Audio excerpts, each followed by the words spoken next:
Hello दोस्तों, आप सबका स्वागत है हमारे चैनल इंग्लिश स्टडी 24/7। मैं आपका इंग्लिश ट्यूटर विवेक चौहान। आज के इस वीडियो में जो मैं कल आप लोगों को इसके पिछले वीडियो में मैंने बात की थी, अर्थात इसके फर्स्ट सीरीज में पार्ट ऑफ स्पीच, और मैं बताया था कि पार्ट ऑफ स्पीच हमारे ग्रामर के दृष्टि से कितना इंपॉर्टेंट है, आप ये बात जानते हैं।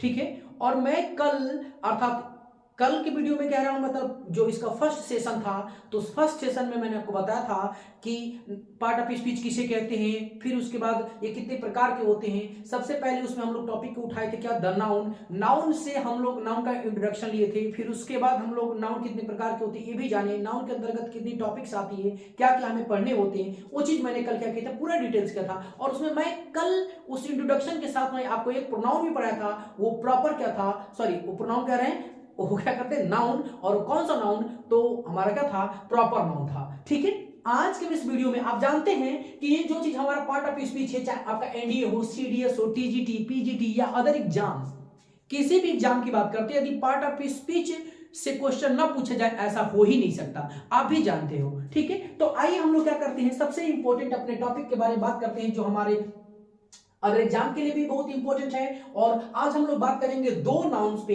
किस पे, तो हम आज बात करेंगे कॉमन नाउन और एक कलेक्टिव नाउन पे। और कॉमन नाउन की एक हर एक चीज, बारीकियों को, कि ये कॉमन नाउन कहां पे किस तरीके से प्रयोग होता है, इन सभी चीजों के बारे में हम क्या करते हैं, डिटेल जानते हैं। To the features, to the point हम क्या करते हैं, जानते हैं। ठीक है ना, अब हम लोग क्या करते हैं, हम यहाँ पे चर्चा करते हैं, देखते हैं यहाँ पे। सबसे पहले कॉमन नाउन। ठीक है, तो कॉमन नाउन का मतलब क्या होता है बताइए, व्यक्तिवाचक होता है कि जातिवाचक होता है, बताइए। इसका जातिवाचक होता है, मतलब कि ये पूरे समूह को दर्शाता है, व्यक्तिवाचक नहीं, क्या होता है, जातिवाचक। तो कॉमन नाउन की हिंदी क्या होती है भैया, जातिवाचक। ये तो हिंदी है। अब थोड़ा सा हम इसके डिफिनेशन के बारे में बात करते हैं कि किस तरीके से कार्य करता है। थोड़ी सी मेरी बात को ध्यान से देखेंगे, ध्यान से, क्या कह रहा है, छोटा सा डिफिनेशन है और पूरे टोटली जितना भी इसके अंतर्गत टॉपिक आती है सब कुछ समाहित है। लिखा है, it shows whole race of thing, क्या कर रहा है, यह संपूर्ण जाति को क्या करता है, दर्शाता है। समझ लीजिए, संपूर्ण जाति को दर्शाता है, वो भी कैसा हो, वो चाहे लिविंग हो चाहे क्या हो, नॉन लिविंग हो। लिविंग और नॉन लिविंग का जीता जागता एग्जांपल, जैसे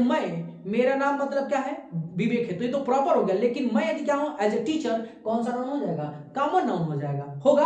और ये मार्कर है, तो मार्कर किसमें, मैं टीचर तो किसमें आ जाऊंगा, लिविंग थिंग्स में। लेकिन ये क्या मार्कर है, मार्कर क्या हमारा, ये कॉमन नाउन है, क्योंकि ये किसी ना किसी कंपनी का तो जरूरी ही होगा। ठीक है, इसका लोगो मिट गया है, ठीक है, लेकिन फिर भी किसी ना किसी कंपनी का, राइटो का होगा, डोम्स का होगा। ठीक है, तो ये हमारा किसके अंतर्गत आ जाएगा, ये नॉन लिविंग के अंतर्गत आ जाएगा। ठीक है, कोई प्रॉब्लम इसमें, तो समझ लीजिए कॉमन नाउन क्या करता है, पूरे जाति को दर्शाता है, चाहे वो लिविंग हो क्या हो या नॉन लिविंग हो। इस चीज को दिमाग में बिल्कुल फिक्स कर लीजिए। आइए हम इसके सबसे इंपॉर्टेंट इसके फीचर्स के ऊपर बात करते हैं, जो यही बहुत कम मिलते हैं। आइए, हमने बिल्कुल इसको एकदम छान छान के निकाल दिया है। ठीक है, कि कैसे इसको हम क्या करते हैं, सॉल्व करते हैं। चलिए हम लोग देखते हैं यहाँ पे फीचर्स ऑफ, लिखा है फीचर्स ऑफ कॉमन नाउन। तो फीचर्स ऑफ कॉमन नाउन में पहले क्या करते हैं हम लोग, लिख के डाल सकेगा, लिखा है यहाँ पे कि बिफोर आर्टिकल इज यूज्ड, भैया इसके पहले हम आर्टिकल का क्या करते हैं, प्रयोग करते हैं। एकदम निश्चित है, यदि जरूरत पड़ेगी तो उसके पहले आर्टिकल का प्रयोग करते हैं। इसमें इफ बट की बात नहीं है, करते हैं तो करते हैं। ठीक है, तो जैसे क्या लिखा है,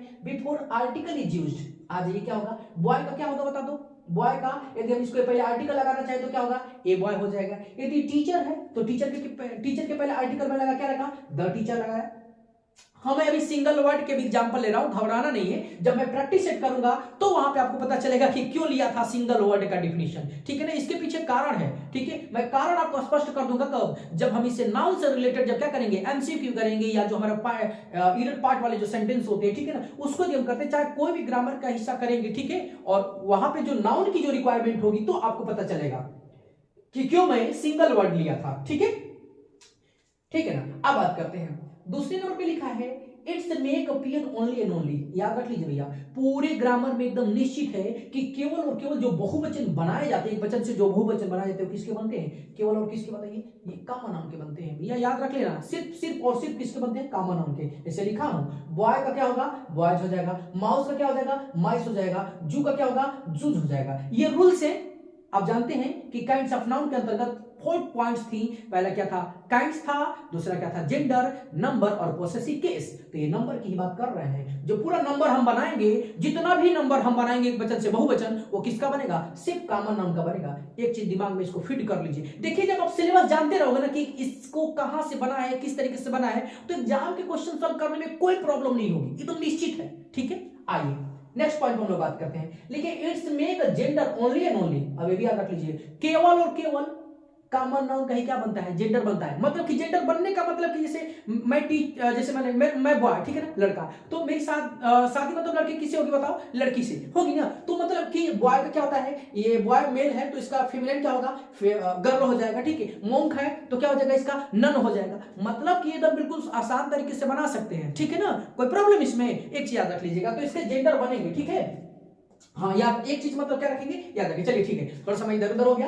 अब बात कर लेते हैं हम लोग क्या करते हैं इसमें। तो जैसे यहाँ पे लिखा, मोंक का क्या हो जाएगा, नन हो जाएगा। डॉग का क्या हो जाएगा, विच हो जाएगा। विजार्ड का क्या हो जाएगा बताइए, यहाँ पे विच हो जाएगा। विजार्ड मतलब जादूगर, और इसका मतलब जादूगर नहीं, या टोनहा टोनहीन करके होता है। ठीक है ना, आ जाइए नेक्स्ट पॉइंट बात करते हैं हम लोग। It's use in SNRP in both form, इसका प्रयोग सिंगुलर और प्लूरल दोनों में रूप में होता है। जैसे मैं यहाँ पे एग्जांपल में लिखा हूं, बॉय सिटी किस में है, सिंगुलर में है। अभी यहीं पे देखिए, बॉय में क्या एस जोड़ दिए, क्या बन जाएगा, बॉयज लिखे और सिटीज लिखे हैं, तो ये किस में, प्लूरल में है। क्यों, क्योंकि अब आपको अभी पता है ऊपर कि केवल और केवल इसी का पीएन क्या कर जाता है, बनाया जाता है। ठीक है, और नेक्स्ट नंबर पे बता दिया हम लोग यहाँ पे कि जितने कॉमन नाउन उतने क्या होंगे, प्रॉपर नाउन। ये तो कल भी मैं टॉपिक में बताया था कि जितने प्रॉपर नाउन उतने कॉमन नाउन, दोनों तरफ से। तो फिर हमारा वही चीज मैंने बता दिया कि जितने कॉमन नाउन उतने क्या हमारे प्रॉपर नाउन। जैसे सिटी है तो सिटी का क्या हो जाएगा, यहाँ पे हमारा कॉमन नाउन, क्योंकि भाई सब दुनिया में कितनी सिटी है, लेकिन सबका कुछ एक प्रॉपर नाम है ना।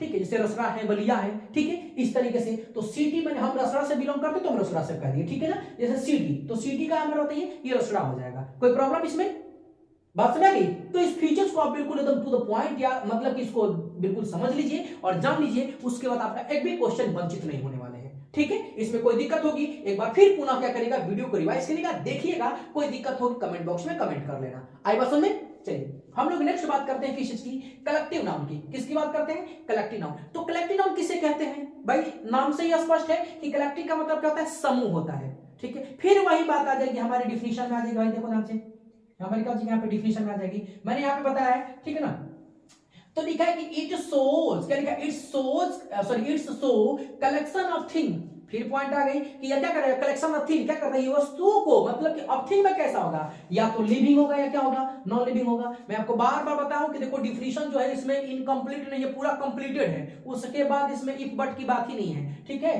तो इट्स शो लिखा है, it's show collection of thing, मतलब लिविंग और क्या हो जाएगा, नॉन लिविंग। बात समझ गई। तो ये क्या करता है कि जो कलेक्टिव नाउन होता है वो सजीव और निर्जीव को ग्रुप में दर्शाने का कार्य करता है। ठीक है, जैसे फीचर्स हम लोग पढ़ते हैं, उसके बाद हम लोग एग्जांपल देख लेंगे। ठीक है, features of collective noun, features of क्या है, कलेक्टिव नाउन। और फीचर्स ऑफ कलेक्टिव नाउन में पहले नंबर पे लिखे हैं बिफोर आर्टिकल इज यूज्ड। अब बताइए इसके पहले आर्टिकल का क्या प्रयोग करते हैं। अगर यहाँ पे लिविंग और नॉन लिविंग वाली जो बात कलेक्शन दिखा रहा था, जैसे ए ग्रुप ऑफ बॉयज, क्या है बताइए, एक ग्रुप ऑफ बॉयज मतलब कि बच्चों का समूह, लड़कों का, छात्रों का क्या समूह। अब बताइए ये लिविंग है कि नॉन लिविंग है, तो ये लिविंग हो जाएगा। अ क्लम्प ऑफ ट्रीज, अब बताइए पेड़ों की कतार। अब बताइए जो पेड़ों की कतार होती है भैया, बायोलॉजी मानती है कि वो क्या है, लिविंग है, लेकिन इंग्लिश क्या मानती है, अंग्रेजी क्या मानती है भैया, उसको नॉन लिविंग मानती है। याद रख लीजिएगा। एक और पॉइंट, चाहे ए हो चाहे एन हो, इसके बाद में जो नाउन एकदम अंत वाला जो नाउन होता है ना, जिसको हम दर्शाते हैं कि हाँ इसको ग्रुप में है, ठीक है, तो कंफर्म है कि हमेशा वो बहुवचन में होता है। याद रखिए, जैसे बॉयज हो गया, फिर क्या हो गया, यहाँ पे स्पेलिंग में थोड़ा सा लिखा ऑलरेडी, थोड़ा सा देख लेगा से, ये बना दिया हूं, ओ होगा। ठीक है ना, बॉयज। ठीक है, और यहाँ पे क्या हो जाएगा, ट्रीज हो जाएगा। कोई दिक्कत इसमें। अगली पॉइंट पर नोट में थोड़ा सा मैंने यहाँ पे नोट देखिए थोड़ा सा मेंशन किया हूं। नोट में क्या मेंशन किया हूं, जिसके पहले ए या एन लगा होता है वह सदैव सिंगुलर नंबर या सिंगुलर सब्जेक्ट होता है। मतलब क्या, जिसके पहले ए या एन लगा के, ठीक है ना, ये कलेक्टिव नाउन बनाए गए होंगे, ए या एन लगा होगा, ठीक है, तो वो सदैव सिंगुलर नंबर की तरह कार्य करता है। ठीक है ना, एक याद रख लीजिएगा, क्योंकि ए और एन का जो शाब्दिक अर्थ होता है ना वो एक होता है। और आप जानते हैं कि जिस शब्द से हमें किसी एक संज्ञा का बोध हो, चाहे एक वस्तु या एक व्यक्ति का या किसी एक वस्तु का बोध हो, ठीक है, उसे हम क्या कहते हैं, सिंगुलर नंबर कहते हैं। और इसी परिदृश्य से आप जानते हैं कि जब ए और एन लगा है, ठीक है, तो उसे हम क्या कहेंगे, इसका प्रयोग किसमें होता है, या तो सिंगुलर नंबर में, तो क्या, सिंगुलर सब्जेक्ट में। बात समझ आ गई। दूसरी पॉइंट है कुछ शब्द रूट से ही कलेक्टिव वर्ड होते हैं भैया। मतलब क्या कि जैसे जो शब्द ये जब ग्रामर में आया ना, ठीक है, ग्रामर में आया तो क्या होगा, वो कलेक्टिव वर्ड ही था। उसके ये नहीं कि हाँ चलो ठीक है ये कुछ और वर्ड, ऐसा कुछ नहीं, वो कलेक्टिव वर्ड ही। जैसे मान लीजिए क्या लिखा है यहाँ पे, आर्मी लिखा है, क्या लिखा है, आर्मी लिखा है। तो आर्मी हमारा कैसा है, ये कलेक्टिव वर्ड है, क्योंकि आर्मी का मतलब समूह होता है, ठीक है ना। जूरी मतलब क्या होता है, ये जजों का समूह होता है। पुलिस का मतलब क्या होता है कि ये भी समूह होता है, एक समूह, एक ये क्या करते हैं, समुदाय को क्या करते हैं, रिप्रेजेंट करते हैं, ठीक है।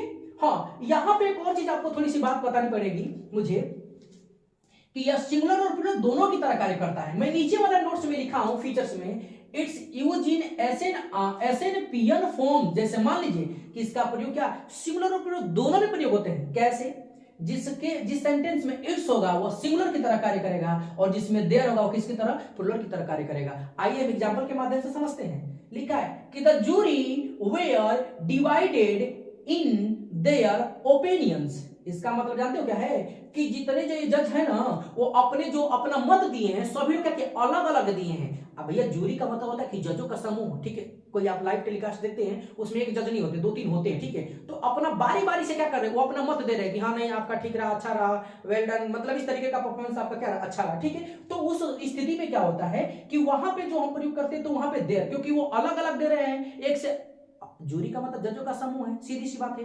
तो भाई वो अलग अलग तो है ना, अलग अलग। तो वहां पे जब बहुवचन के जब अलग अलग देते हैं तो एक से अधिक दे देंगे, ए भी देंगे, एक देगा, 2 3 4 जो भी जूरी जितने भी होते हैं जज बैठे रहते हैं, तो अपना अलग अलग मत देंगे। तो क्या हो जाएगा, वहां पे वो बहुवचन की तरह कार्य करेगा। तो वहां पे अलग अलग मत देने के दृश्य से क्या हो जाएगा, वहां पे देर लगेगा। लेकिन लिखा हो कि द जूरी वाज, दूसरी बार हम लोग वाज कर रहे हैं, the jury was divided in its opinion. अब बताइए यहां पे क्या कर रहा है, ठीक है। अब यहाँ पे इट्स लग जाने का मतलब क्या है ना, कि सभी जज है ना जो एक ही बार बोले कि हाँ ठीक है। मतलब क्या है कि एक ही बार वो सब, मतलब तीनों के तीनों, चारों के चारों जितने भी जज होंगे, ठीक है, एक ही बार बोल दे कि यस, सभी लोग मिलकर। तो उस समय क्या होता है कि वो सभी लोगों की सभी लोग जो मिलकर एक बार में बोल देते हैं तो वो सिंगुलर की तरह वहां पे कार्य करता है। कुल मिलाकर ये चीज मैं बताना चाहता हूं आपको कि जब देयर यदि होगा तो कन्फर्म इसके साथ पीवी मतलब कि प्लूरल वर्ब का प्रयोग होगा, और जब यहाँ पे इट्स होगा तो कन्फर्म वहां पे क्या होगा, सिंगुलर वर्ब का प्रयोग होगा। ये आपके सिंटेक्स में बहुत क्वेश्चन पूछे जाते हैं, समझ लीजिए, ठीक है ना। तो ये बहुत सारे हमारे क्या था, इंपॉर्टेंट थे रूल, ठीक है। यदि आपको इसमें से कोई भी मतलब कॉमन नाउन या कलेक्टिव नाउन में यदि कोई दिक्कत होगी, ठीक है, तो आप क्वेश्चन क्या कर सकते हो, और क्वेश्चन करने का मैंने आपको बताया तरीका कि कमेंट बॉक्स में क्या कर लीजिएगा, कमेंट कर लीजिएगा, आपके क्वेश्चन का क्या जवाब दे दिए जाएंगे। या हमारे टेलीग्राम चैनल पे क्या कर सकते हैं, मैं भी जो भी जितने भी वीडियो अपलोड करता हूं तो उसकी डिस्क्रिप्शन में मैं आपको अपनी इंस्टा आईडी, फिर टेलीग्राम, ठीक है, और एफबी का पेज में क्या वहां पे ऑलरेडी मैं मेंशन कर देता हूं, तो वहां से क्या कर सकते हैं जाकर, और उस पे भी कमेंट कर सकते हैं, उस पे भी ज्वाइन होकर क्या कर सकते हैं, आप क्वेरी कर सकते हैं आराम से, ठीक है। तो कोई दिक्कत होगी तो फिर आप क्या कर सकते हो, कमेंट कर सकते हो, ठीक है। Thanks for watching my video.